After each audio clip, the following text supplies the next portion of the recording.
People liked him in Minnesota, but they just couldn't get that motor to go all the time. The question was, how much did he care about winning and getting better?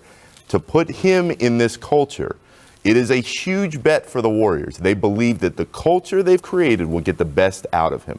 As somebody who has watched Andrew Wiggins a lot over the years, I have serious doubts because I just think he is the player who he is. And when you push forward and you see that Steph and Clay are now coming back off injuries and Draymond's going to be a year older, I think the Warriors are going to be a very good team. I just worry if they can get all the way back up here again. So, in case you didn't know, Andrew Wiggins is now on the Warriors. And while that may be interesting to some of you, others might hear me say that and question what the big deal is. Because while he's been a decent player for his career in Minnesota, his career has also been pretty underwhelming to a lot of people. Andrew Wiggins was expected to come into the league and become a top player in the NBA, and I mean, he was drawing comparisons to Kobe Bryant and Michael Jordan. And needless to say, that didn't exactly turn out the way it was supposed to. But all that being said, he's still been a good player. So what does this mean for both him and Golden State, now that he's been traded there? Well, today, we're going to be talking about his career as a whole, his potential fit with the Warriors, and ultimately how he may end up reviving his career there. But before we begin, if you're new here, I'm Double D. I'm a huge basketball fan. I make NBA videos here on YouTube. So if you're also an NBA fan, or just a basketball fan in general, feel free to hit the sub button, and click the bell to be notified when I upload more videos just like this one. But also before we begin, I'll be doing a Q&A for 1,000 subs, so comment down below literally any question you might have, and I'll answer it. Also thank you so much for 1,000 subs. I'm not going to ramble on about it here because I already did that in the last video, but just know that I appreciate it, and this is only the beginning. Alright, let's get into the video. Andrew Wiggins is no scrub.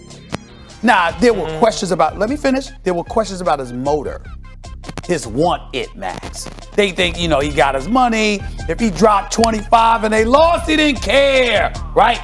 But in fairness, the New York Knicks, the second losingest franchise over the last 15, 20, since 2003. Who's number one? Minnesota. Where was the inspiration? Now, you playing with Hall of Fame, best shooting backcourt. Draymond Green gonna care. You know what I'm saying? He gonna be back to caring a hell of a lot more next year than he is right now, because damn it, it's a hard thing for him to go through right now, not having his boys, because that ain't his game. He needs them. Okay, so like I said before, Andrew Wiggins so far in his career has been good. Not great, but also not bad. For his career, he's averaging 19.7 points, 4.4 rebounds, 2.3 assists, and a steal, shooting 44% overall and 33% from 3. At first glance, these numbers are pretty good, but when you consider that Kobe once compared Andrew Wiggins to himself, you might start to see why people say he's underachieving or hasn't reached his full potential yet. So Andrew Wiggins came into the 2014 draft as one of the highest profile picks in years. He was one of the best college players in the country, was the Big 12 Freshman of the Year, and even started drawing comparisons to Michael Jordan.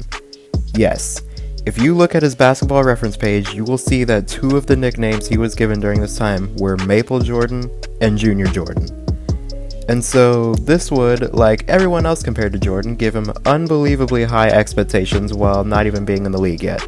So in the 2014 draft, to nobody's surprise, we would see the Cavs take Wiggins with the first pick, and would later trade him to Minnesota for Kevin Love. And so began the underwhelming career of Andrew Wiggins. Because when he got there, he was meeting expectations. He made the all-rookie first team and actually won Rookie of the Year in 2015. But we would never see him improve to become the superstar that so many people thought he would be when he first came into the league. We'll talk more about this later. But at the same time, we do have to realize that he's been improving this season. This season he's averaging 22 points, 5 rebounds, and 4 assists, shooting 45% from the field and 33% from 3. And while Minnesota hasn't had a lot of success this season, we can see improvement happening with his game. Improvement that urged Warriors GM Bob Myers to trade for him. With it being clear that D'Angelo Russell and Steph Curry on the floor at the same time just weren't going to work due to the usage, the Warriors decided to trade D'Lo to the Timberwolves for Andrew Wiggins in return. And he was able to get some playtime in with Golden State when the season was still going on. In his 12 games with Golden State, he averaged 19.5 points, 4.6 rebounds, and 3.6 assists to go along with 1.3 steals and 1.4 blocks, and shot 45, almost 46% from the field, and 34% from 3. But the reason this is going to be so great for Golden State is because he's still a developing player. And we've seen Golden State be able to develop talent to be successful in their system. I mean, we saw it with guys like Kevon Looney, Draymond Green. But neither of them have the same playstyle as Andrew Wiggins, and so that brings up the question, how will Golden State utilize him once Steph and Klay are back healthy? Because there are some strengths in his game that the Warriors can capitalize on to use to their advantage. So in a video I made a couple weeks ago about the Warriors dynasty, I said that the Warriors might give Andrew Wiggins a Harrison Barnes type role. But since that video, I'm still sort of leaning towards that, but I also realized that his ceiling with Golden State might be higher than just being a catch and shoot player. Mainly because he's a good slasher and finisher at the rim. This season he's shooting 67% at the rim and almost 65% within 5 feet. This is above the league average, which is in the high 50s. And with Steph and Klay back, the floor will be spaced for him even more than this season because teams will never help off of Steph or Klay to give up an Andrew Wiggins drive. And this isn't just true in the half court. We might also see a lot of this on the fast break, because the Steph and Klay paranoia, if that's what you want to call it, is craziest in transition. This has the potential to give Andrew Wiggins some of the easier buckets that he's had in his career. Because I mean, if teams would leave Kevin Durant to guard a Steph Curry 3, then I don't see any reason that this wouldn't happen with Wiggins. Another thing to consider with his move to Golden State is the fact that he can play more of his game, which is a one-on-one style of play. Because the best defenders on the team will be trying to, chase Steph and Klay all over the court, which he can benefit from because he'll almost never have the best defender on the floor guarding him, which would also make his job a lot easier.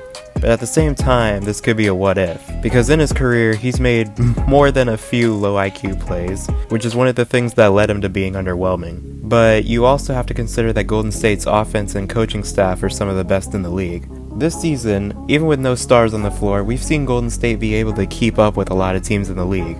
The only teams that Golden State has had really zero chance against all season are the teams that are contending for a championship.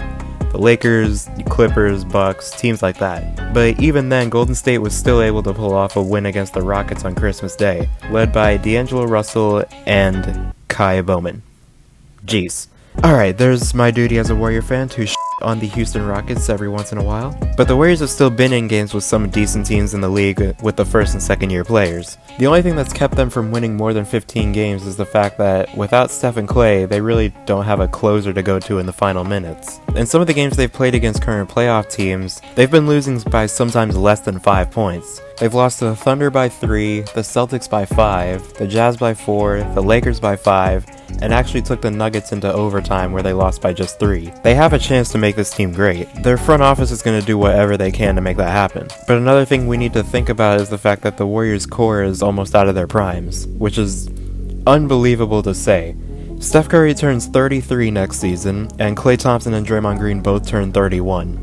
So, the Warriors will not only try to make some last pushes for a ring, but also could consider building around Andrew Wiggins once that time actually comes, if he's improved significantly, and most importantly, if he wants to stay. Because the last part to talk about is the money situation. In the offseason of 2018, Minnesota decided that it would be a great idea to give Andrew Wiggins a 5-year, $147 million contract. Not exactly sure why, but hey, at least they're not the team that gave Tobias Harris $180 million. But anyway, this means that Golden State is going to be paying him $94.7 million over the next 3 seasons. That is $31 million per year. That number actually gives me anxiety.